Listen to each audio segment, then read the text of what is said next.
Melanjutkan video saya sebelumnya tentang dictionary. Ya, seperti yang sudah saya bahas sebelumnya, dictionary memiliki dua buah info yang disimpan. Yang pertama disebut dengan key, yang merupakan indeks, dan values. Key dan values saling berpasangan. Nah, kita lihat dulu sifat-sifat dari values. Values itu dapat berupa tipe apapun. Ya, bisa berupa tipe yang dapat dimutasi atau diubah, atau tipe yang tidak dapat dimutasi atau tidak dapat diubah. Value dapat memiliki nilai yang sama di beberapa key, ya, jadi ada beberapa data dengan values yang sama itu diperbolehkan, ya. Value itu dapat berupa list, dapat berupa bahkan dictionary lagi, ya. Jadi di dalam dictionary value-nya bisa berupa dictionary lagi. Jadi itu kapan seperti itu? Ya tergantung kebutuhan penyimpanan, ya. Ketika data tersebut ingin disimpan di memori komputer, bagaimana itu didesain? Mungkin saja di dalam values sebuah dictionary ada dictionary lagi. Lalu kita lihat sifat dari keys atau yang menjadi indeks, ya, dari dictionary. Nah, sama seperti indeks bahwa key juga harus bersifat unik. Artinya tidak boleh ada yang sama satu dengan yang lainnya. Mengapa? Supaya ketika kita menyebut sebuah key, maka program akan langsung mengetahui bahwa key yang dimaksud adalah key tertentu yang sifatnya unik, berbeda satu dengan yang lainnya.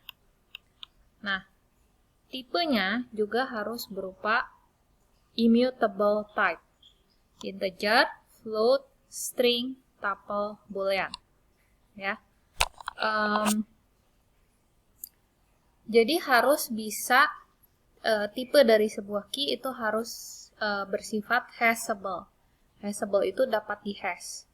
Dihash itu artinya di random dengan aturan tertentu sehingga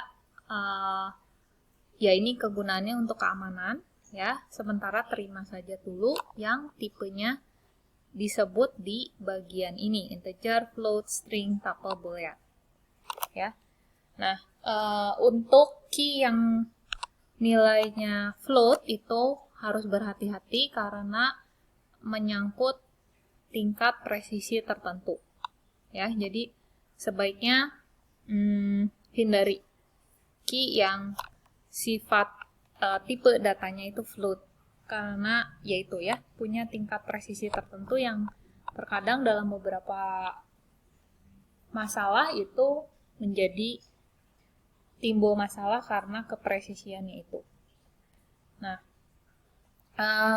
diingatkan kembali bahwa ketika kita menyimpan dictionary, maka kita tidak tahu urutannya. Jadi berbeda dengan list, di mana pada list kita sudah pasti urutan penyimpanannya. Misalnya, elemen pertama yang merupakan indeks 0 selalu menyimpan data tertentu, ya. Misalnya menyimpan data dengan nama Budi. Sementara elemen kedua dengan indeks 1 misalnya selalu menyimpan data dengan nama Cindy misalnya, dan seterusnya. Nah, ketika kita mencoba mengakses, data itu akan tetap di indeks yang sama, berbeda dengan dictionary, ya. Lihat pada contoh sebelumnya bahwa ketika kita menyimpan lalu mencoba mengakses kembali, urutannya bisa berbeda. Yang pasti, key dan value selalu berpasangan, ya. Ini contoh dari dictionary di mana setiap pasangan key dengan value dipisahkan dengan tanda titik 2. Ya, di sini ada dictionary di elemen yang pertama. Kita lihat pada contoh ini itu ada key dengan nilai 4, ya, di mana value-nya adalah dictionary lain yang merupakan isinya key dan value 1 dan 0. Lalu elemen keduanya ada key yang berupa tuple 1,3 itu dimungkinkan. Lalu isi value-nya adalah 12, ya. Lalu di sini ada elemen ketiga dari dictionary D, di mana key-nya adalah string, const, lalu value-nya adalah list, ya, yang isinya seperti ini. Jadi, segala macam tipe dimungkinkan ketika membuat dictionary. Ya, key-nya bisa bermacam-macam, begitu pula untuk values-nya. Jika kita bandingkan list dengan dictionary, maka ada beberapa karakteristik yang terkait struktur tersebut. Yang pertama list, kita lihat dulu. List itu adalah sequence atau urutan elemen yang teratur. Ya, seperti saya katakan tadi, di indeks 0 jika sudah diisi dengan Budi, maka selalu akan berisi Budi. Ya, ketika kita mencoba mengakses ataupun mencoba meload data dari list, maka urutan datanya akan sama seperti kita menyimpannya. Ya. Lalu cara mengakses sebuah elemen dari list itu adalah dengan menggunakan indeks yang selalu berupa bilangan bulat atau integer. Ya, tidak float, tidak karakter, tidak yang lain. Selalu indeksnya itu bertipe bilangan bulat. Indeksnya punya keteraturan tertentu dan selalu integer atau bilangan bulat. Pada dictionary, data yang disimpan bukan berupa indeks dan value, tapi key dan value. Ya, ketika kita ingin mengakses dictionary dan mencari sebuah key tertentu, maka yang dilakukan adalah mencari one item by one item. Jadi dilihat satu-satu, betul-betul dienumerasi, diperiksa satu-satu karena dia tidak punya keterurutan tertentu. Ya, ketika kita menyimpan maupun kita mengakses kembali, maka urutannya bisa berubah-ubah. Ya, misalnya diakses pertama kali Budi ada di awal, tapi ketika diakses berikutnya mungkin Budi bukan disebut pertama tapi mungkin terakhir. Ya. Karena itu tidak ada jaminan urutan ketika menyimpan dalam dictionary. Key dapat, ini sudah jelaskan tadi ya, key dapat berupa tipe apapun yang bersifat immutable. Ya, lihat slide sebelumnya untuk penjelasan lebih lanjut. Ya, nah sekarang mari kita lihat sebuah contoh. Di contoh ini ada 3 buah function untuk melakukan analisis lirik dari sebuah lagu. Ya, kita akan buat 3 buah fungsi. Yang pertama untuk menghasilkan dictionary yang kita beri nama frekuensi, di mana isi dictionary-nya itu dimodelkan dengan key-nya berupa string, ya, lalu value-nya berupa integer. Ini untuk mencatat kemunculan kata ada berapa banyak, ya, sebuah kata str itu muncul berapa kali, ya, di sebuah lirik lagu, ya. Lalu fungsi kedua adalah untuk mencari kata yang paling banyak muncul dan berapa kali. Nah, kita akan menggunakan sebuah list jika terdapat lebih dari satu kata yang paling banyak muncul. Lalu fungsi tersebut akan mereturn sebuah tuple list, integer untuk masukkan word list, highest frequency, ya.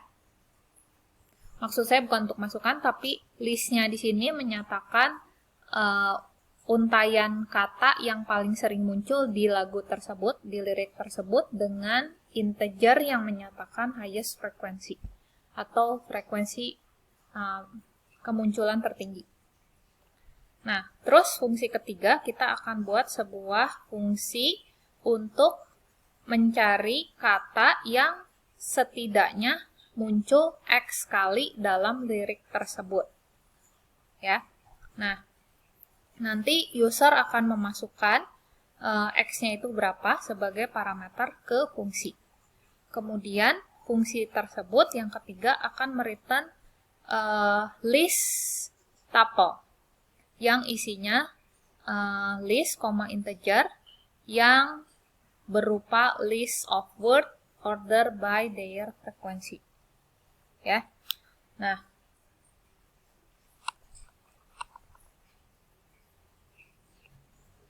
idenya adalah untuk melakukan fungsi ketiga. Untuk membuat fungsi ketiga, idenya adalah dari song dictionary. Ya, jadi kita punya dictionary song. Kita akan mencari kata yang paling sering muncul. Ya. Terus kita mulai menghapus kata yang paling sering muncul, kemudian ulangi lagi langkah tersebut, ya, sampai akhirnya song dictionary-nya kita ganti. Kita lihat implementasinya ya. Jadi untuk yang pertama, kita lihat fungsi yang pertama yaitu frequency dictionary. Jadi kita ingin membuat dictionary yang isinya kata dengan kemunculannya berapa kali. Ya, saya beri contoh di sini. Misalnya kita punya lirik lagu yang disimpan dalam sebuah list seperti ini ya. Misalnya ada list nama lirik lagunya adalah She Loves You, yang isinya adalah lirik dari song tersebut. Masing-masing kata dinyatakan dalam bentuk string, lalu koma. Artinya untuk menyatakan ada berapa masing-masing kata di lirik tersebut dipisahkan dengan koma seperti ini. Ya, untuk menulisnya dalam sebuah lirik She Loves You. Ini akhir dari listnya, ya. Nah, kita akan buat yang pertama untuk mencapai hal tersebut, kita akan buat dictionary-nya dulu, yang disebut dengan frequency dictionary. Hasilnya adalah berupa dictionary di mana setiap itemnya berisi string katanya beserta kemunculannya berapa. Nah, kita beri nama fungsi tersebut lyrics to frequencies, ya. Lyrics to frequencies seperti ini. Lalu lirik lagu yang tadi kita sudah catat. Misalnya di atas kita beri nama variabel listnya adalah She Loves You. Nama fungsinya adalah ini dan return value-nya adalah dictionary yang kita sebut nama Beatles. Ya, ini fungsinya ya. Jadi def untuk menyatakan fungsi dalam Python. Terus nama fungsinya adalah lyrics to frequencies. Lalu tadi listnya adalah lyrics. Keluarannya nanti adalah berupa dictionary yang kita sebut Beatles di sini ya. Untuk menginisialisasi dictionary, kita buat seperti ini, baris 58, my dictionary sama dengan kurung kurawa buka tutup. Lalu untuk mengakses masing-masing kata di di list She Loves You yang diterima dengan nama baru lyrics di lyrics to frequency function, kita sebut iteratornya word, ya. Jadi for word in lyrics. Jadi untuk setiap kata atau elemen di list ini, di list lyrics, nah, kita akan lihat apakah wordnya sudah ada di my dictionary. Jika sudah ada, maka kita tambahkan value-nya dengan 1. Cara menambahkan value-nya dari dictionary adalah my dictionary ke word, karena ingat indeksnya dalam dictionary diacu dengan pada contoh ini dengan string ya. Jadi my dictionary ke word ditambah sama dengan 1, di increment 1, dihitung mulai ya. Tapi jika word belum ada di my dictionary, else titik 2, maka kita inisialisasi berarti sudah terhitung 1. Ya. Demikian seterusnya untuk setiap kata di list lyrics.